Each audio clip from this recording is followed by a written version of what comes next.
a recovering drug addict and an alcoholic. I started off with drugs at the age of 15. I was smoking weed and drinking and smoking cigarettes. I was a rebellious child. I was my mother's oldest child, oldest daughter. I was one of the oldest daughter of 6 children. My mother and I and my siblings, we stayed in the projects. We started off from the Ivy Well homes. And we was like a well-kept family. We was a dysfunctional family. My grandfather drank and my father drank. But my mother was a single parent. I was rebellious, wanted to try everything, wanted to do everything on my own.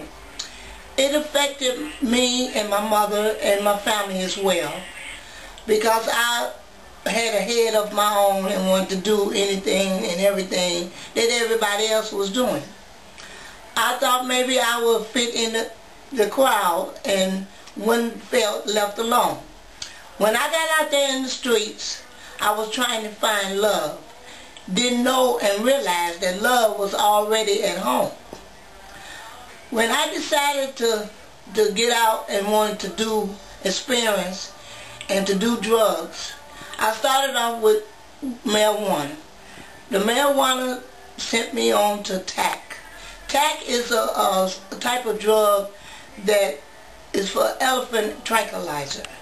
Tack is something that it goes in a form of marijuana, and it has you delusional.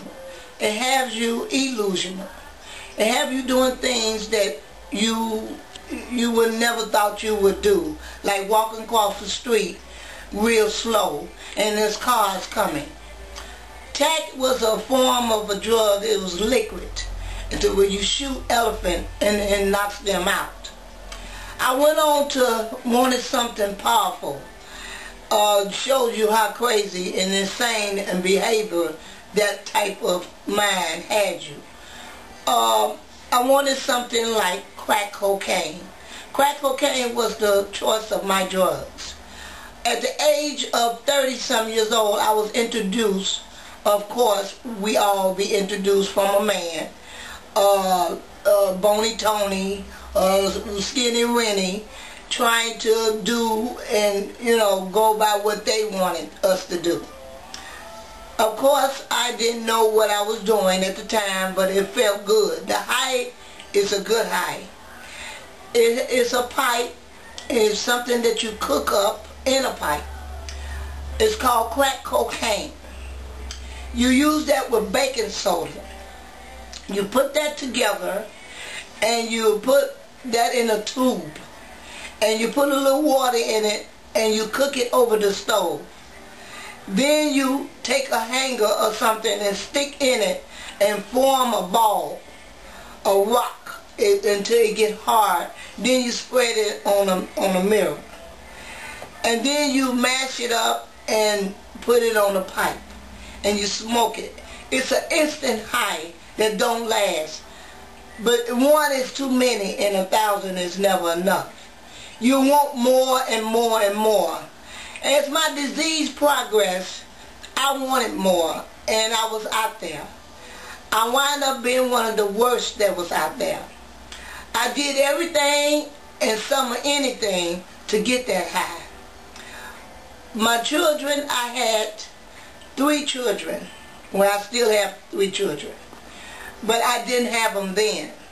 I would leave them at home by themselves and would go out to get my high. But I didn't realize what I was doing because I didn't care. All I wanted to do was get that high. And nothing seems to matter. My mother was just very upset with me. She took my kids from me because she didn't want to give them over to the state. And when she took my kids, I didn't care. She would take my food stamps. Back then it was food stamps. I didn't want nothing, didn't have no food, didn't have no money. All I wanted to do was get high. I used my apartment for a drug house, for people to come up and get high in my house so I could, get free high. Sometimes I would take all of my money and get high with it. All I wanted to do was get high. I was trying to manage, fix, and control my life, but it didn't happen. All I wanted to do was just get high. I was a mess. Till one day I decided to give up. And that was in 1983, I'm sorry, 1983.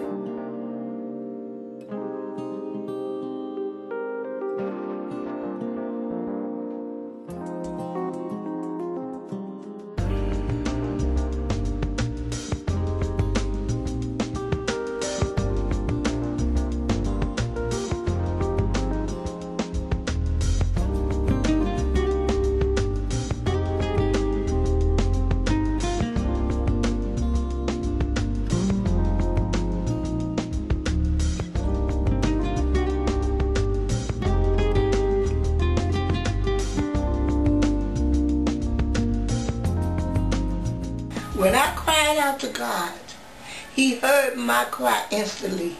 He saved me and took me to Haymarket. When I got to Haymarket, I did anything and everything they wanted me to do because I needed help.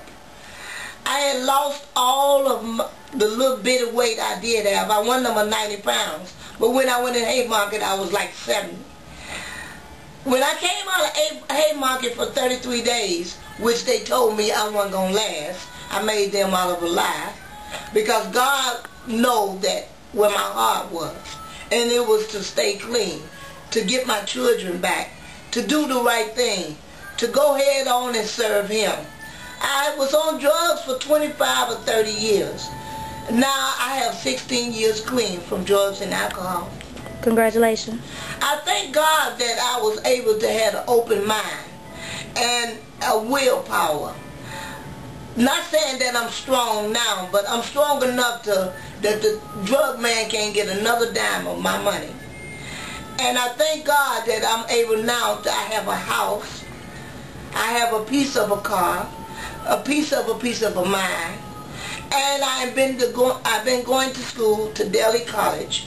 I got my degree in drug counseling now, and I also have a degree in information computer systems. I thank God for where He has brought me. I'm not glorifying myself. I'm glorifying Jesus. Because if it weren't for God that brought me through, I couldn't have made it.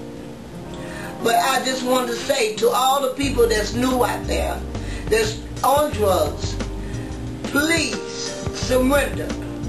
Get your life together, because it's not worth it. You wind up in jail, institution, or death. Thank you.